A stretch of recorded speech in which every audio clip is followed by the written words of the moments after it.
عقیدہ اہل سنت و جماعت۔ سبحان اللہ۔ اسلام کے اندر داخل ہونے واسطے اور اسلام کے اندر داخل ہو کے اس کے اندر خوش رہنے واسطے بنیادی دو چیزاں، ایک عقیدہ توحید، دوجا عقیدہ رسالت۔ اس دنیا کے اندر دو قسم کے گروہ، ایک ملحد، ایک قادیانی، ڈھیراں رقم وقف کر کے ملحد اللہ رب العزت تو دور کرنے کی کوشش کے اندر نے، اور قادیانی نبی پاک صلی اللہ علیہ وسلم کی ذات تو دور کرنے کی کوشش کے اندر نے۔ عقیدہ توحید اور عقیدہ رسالت، اس کا خلاصہ بیان کراں تو اے وے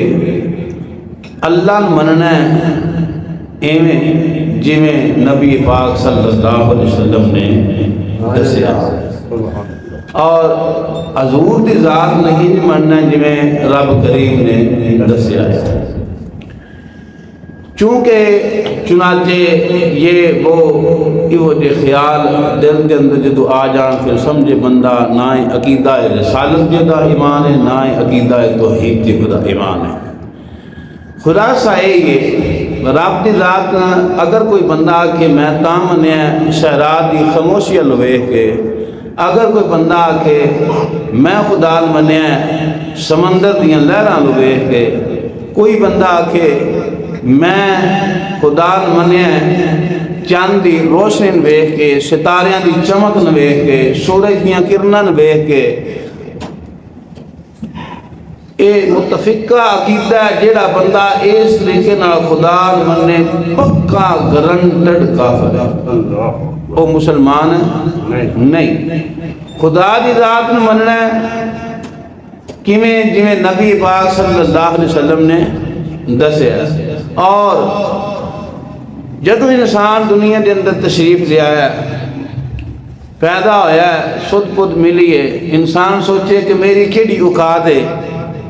کہ میں ایک گندے قطرے تو پیدا ہویا، اس کریم رب نے من اس گندے قطرے تو اشرف المخلوقات بنایا، میں ماں دے پیٹ دے اندر سا، میرے واسطے ماں دے پیٹ نو رب کریم نے جنت بنایا، پھر میں دنیا دے اندر آیا، ہر چیز ہر عضا موجود سی لیکن بے بس ہاں، اس رب کی ذات نے میرے جسم نے گروتھ دیتی بڑھایا۔ اللہ رب العزت نے قوت سماعت عطا فرمائی، قوت بصارت عطا فرمائی، قوت لسان عطا فرمائی، چلن پھرن دے ہر چیز رب دی ذات نے عطا فرمائی۔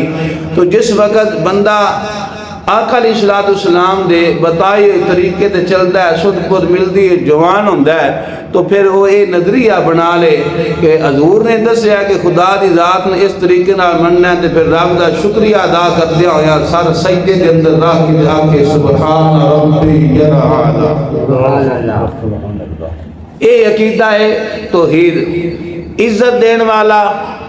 اللہ، اولاد دین والا اللہ، موت دین والا اللہ، رزق دین والا اللہ، زمین اسمان دے پیدا کرن والا اللہ، ہر چیز نو پیدا کرن والا اللہ۔ اللہ رب العزت دی واحد ذات ہے، اس دا کوئی شریک نہیں، اور محبوب کریم صلی اللہ علیہ وسلم او دے محبوب نے، او دے بندے نے، او دے نبی نے، او دے عزت دار رسول نے، اور سارے رسولہ نے امام نے۔ سبحان اللہ۔ جس وقت انسان اپنے زاویے دے نال اللہ دی ذات یا رسول اللہ صلی اللہ علیہ وسلم دی ذات نے پرکھنا چاہتا ہے، اپنے زاویے دے نال اس ذات نے سوچتا ہے کہ اس طریقے نہ ہوں دے، پھر انسان نہ وہ کامیاب ہو سکتا ہے، نہ وہ عزت والا ہو سکتا ہے، اور رسوائے زمانہ ہے۔ تو امام الانبیاء دے غلاموں،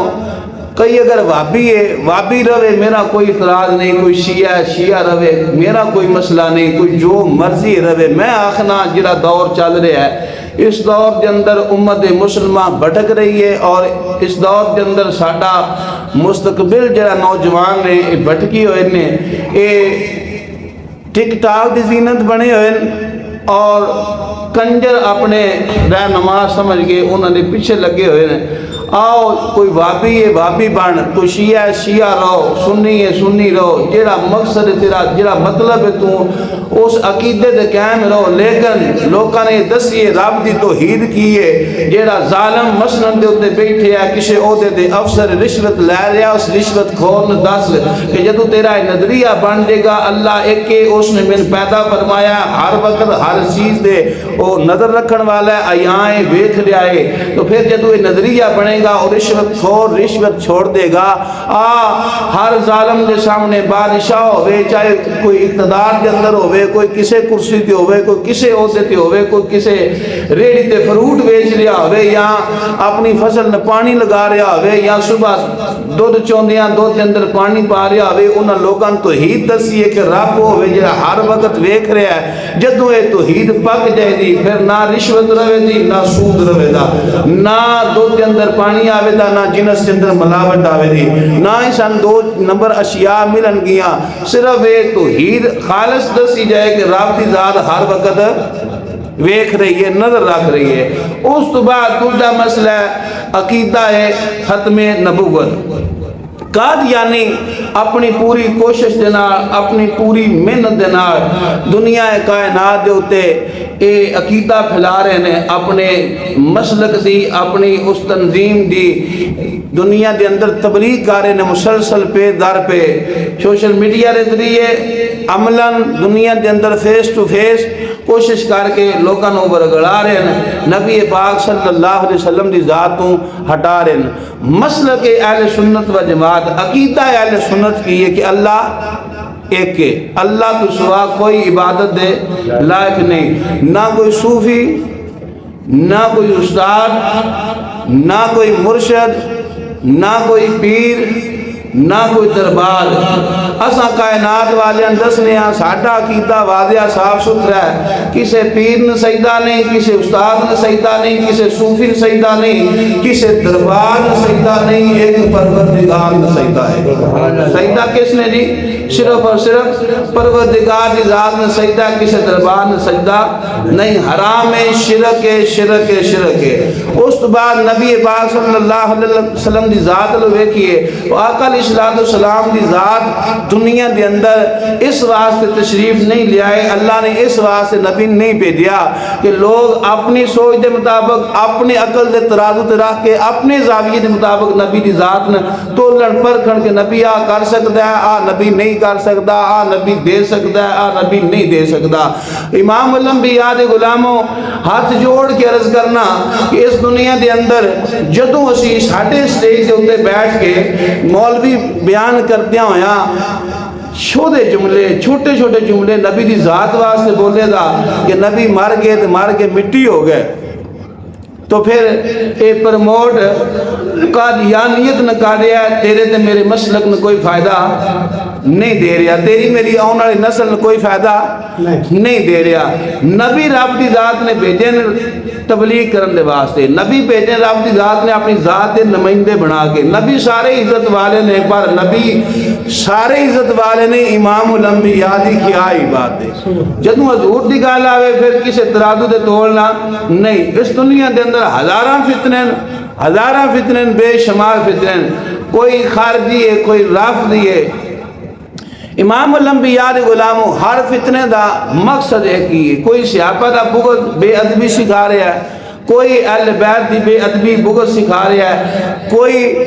اولیاء اللہ دا بغض بے ادبی سکھا رہا ہے۔ دنیا کے اندر ایک واحد رب دی ذات نے جماعت بھیجی ہے، جس جماعت کا نام جماعت اہل سنہ ہے۔ آقا علیہ السلام نے اس جماعت نے ناجی کرو آکھیا، نجات والے آکھیا ہے۔ اہل بیت دا ذکر ہوئے تاں بھی ادب ہے، صحابہ پاک دا ذکر ہوئے تاں بھی ادب ہے، انبیاء دا ذکر ہوئے تاں بھی ادب ہے، اولیاء دا ذکر ہوئے تاں بھی ادب ہے۔ امام الانبیاء دے غلاموں عقیدہ مرکز ہے، اور سمجھو عقیدہ درخت ہے، درخت دے اوتے شاخاں تاں کامیاب ہوندیاں جڑا مضبوط ہوندیاں۔ عقیدہ درست نہیں تو نماز بھی قابل قبول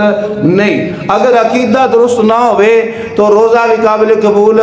نہیں اگر عقیدہ درست نہ ہوئے حج بھی قابل قبول نہیں جنیاں بھی عبادتاں ہیں دنیا دے اندر جو مرضی عبادت کرتا رہے جنہ چر عقیدہ درست نہ ہویا کامیاب نہیں ہو سکتا اگر کامیابی چاہنے آتے در مصطفیٰ صلی اللہ علیہ وسلم دی خرات حاصل کرنی پوے دی اس خرات کو حاصل کرن دے واسطے رب دی ذات نے ساڑھے کو پورا قرآن عطا فرمایا اگر اسی اپنی اولاد نہ اپنے قوم نہ اپنے بچیاں نہ اپنے مستقبل نہ اے دساں گے کہ ساڑھے کو جڑا قرآن ہے اے ہی صحیح نہیں تو پھر سوچو امام الانبیاء دے غلاموں ساڑھے بچے او تو کیڑی تربیت حاصل کرن گے پھر اس قرآن چھوڑ کے کنجران دے دروازے دے دستک دین گے اگر اسی دساں گے کہ 1450 سال گزر گئے امت اس رب دے قرآن تے متفق ہے اور رب دا ایک کلام وہ واحد کلام ہے جس کے اندر کسی قسم دی تبدیلی نہیں ہو سکتی لا تبدیل لکلمات اللہ اللہ دے کلام تبدیل نہیں ہو سکتے اور فرمایا اِنَّا نَحْنُ نَزَّلْنَا الذِّكْرَ وَإِنَّا لَهُ لَحَافِظُونَ بے شک ہم ہی نے اس کو نازل کیا اللہ نے اسا ہی نازل کیتا اور اسی ہی دے نگبانا جدی حفاظت پروردگار کرے جدی حفاظت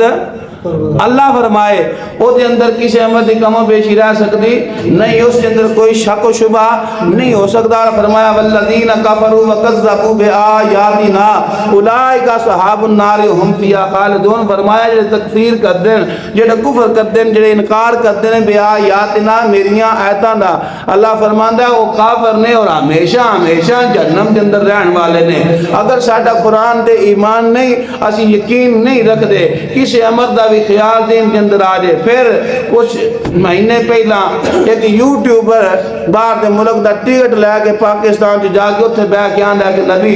انہیں کو انپڑھ سن کے انہوں نے قرآن پاک لکھیا جا رہا سی لفظ غلط سی لغت دے حساب نال اور صرف اور ناف دے حوالے نال اس علم دے حوالے نال لفظ غلط سی ادھور انہیں کا انپڑھ سن جان نہیں سکے تو انہوں نے غلطی درست نہیں کرائی میں کیا کمینیاں صرف تے ناف